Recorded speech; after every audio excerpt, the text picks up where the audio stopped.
प्रयत्न केला बेईमानांनो शैतानांनो तर तुमची आम्ही कबर बनवल्याशिवाय राहणार नाही। एससी झोपलेला आहे, एसटी झोपलेला आहे, ओबीसी झोपलेला आहे, तेली माडी कोडी कुणबी लोहार धनगर नावी धोबी सुतार सोनार कोष्टी मराठा कुणबी हा संपूर्ण समाज अरे ज्या बाबासाहेब आंबेडकरांनी एससीला आरक्षण दिलं, ज्या बाबासाहेब आंबेडकरांनी एसटीला आरक्षण दिलं, ज्या बाबासाहेब आंबेडकरांनी ओबीसीला आरक्षण दिलं, ज्या बाबासाहेब आंबेडकरांनी या देशातल्या तमाम 6000 जातींना आरक्षण दिलं।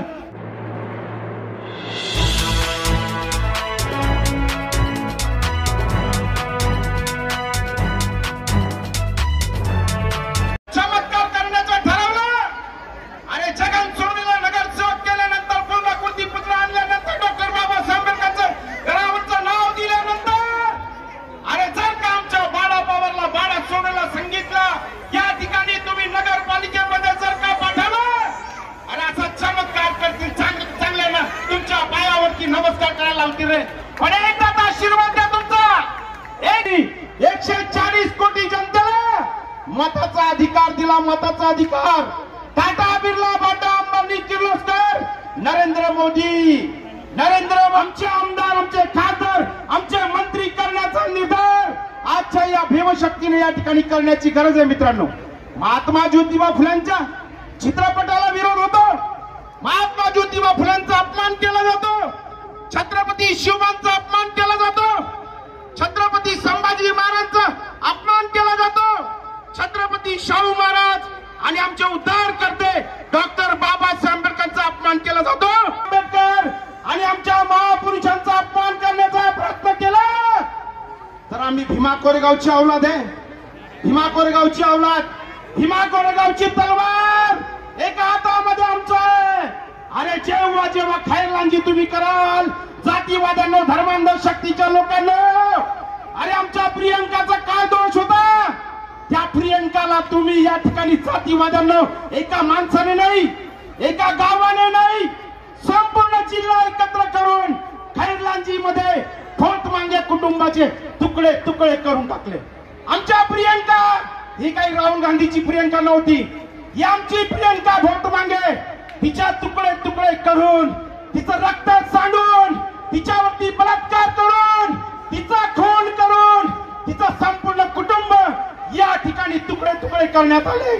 या रक्तातून शपथ घ्या याच्यानंतर जर कोणताही जातीवादी आमच्या समाजावरती या ठिकाणी अन्याय अत्याचार जुलूम जबरदस्ती करेल तर भीमा कोरेगावची औलाद भीमा कोरेगावची तलवार आपल्या हातामध्ये घेऊन या शैतानांचे हात आम्ही छाटून टाकू, परंतु अन्याय अत्याचार आम्ही कदापि सहन करणार नाही।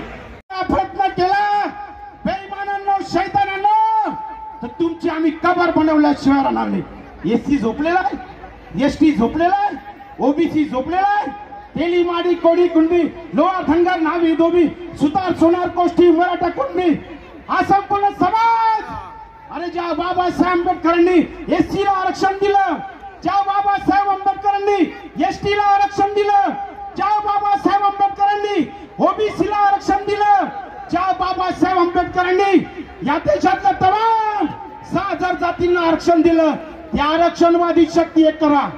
बाबासाहेबांनी सांगितलं एससी एसटी ओबीसी ही आरक्षणवादी शक्ती या देशामध्ये जर एकत्र आली तर या देशामध्ये क्रांती झाल्याशिवाय राहणार नाही आणि या क्रांतीचं नेतृत्व दलित करणार आहेत। मित्रांनो म्हणून या ठिकाणी जाता जाता एवढं सांगेल की जर का आमच्या समाजामध्ये कोणत्याही जातीवादी धर्मांध शक्तीने कोणत्याही आजी माजी आमदाराने कुठल्याही शक्तीने जर का फूट पाडण्याचा प्रयत्न केला अरे तुम्ही किती मोठे असाल परंतु या ठिकाणी लोककवी महान कवी वामनदादा कर्डकांनी सांगितलं काय सांगितलं आम्ही 5 आहोत भीमाची लेकरं या ठिकाणी आमच्यातली एकता काल मुजरेच केले माझ्या मेलेल्या बापाने काल मुजरेच केले माझ्या मेलेल्या बापाने आज मुजरे मला करती या भीमाच्या प्रतापाने या बापाच्या प्रतापाने। म्हणून आता लाचारीने चालणार, आता गुलामीने चालणार, आता हुजूर अभी चलेगा तो डॉक्टर बाबा साहब अम्बेडकर का संविधान चलेगा। अब चलेगा तो जय भीम का नारा चलेगा। अब चलेगा तो बाबा साहब अम्बेडकर की विचारधारा चलेगी। हम समतावादी लोग हैं, हम धर्मनिरपेक्षवादी लोग हैं, हम मानवतावादी लोग हैं। जाति व्यवस्था को जमीन में गाड़ेंगे, वर्ण व्यवस्था को जमीन में गाड़ेंगे, ब्राह्मण्यवाद को जमीन में गाड़ेंगे। अरे परशुराम, जय परशुराम का तुम नारा लगा, आई म्हणून प्रेम करतो। अरे त्या परशुरामाने आपल्या आईला मारून टाकलं। अरे जन्म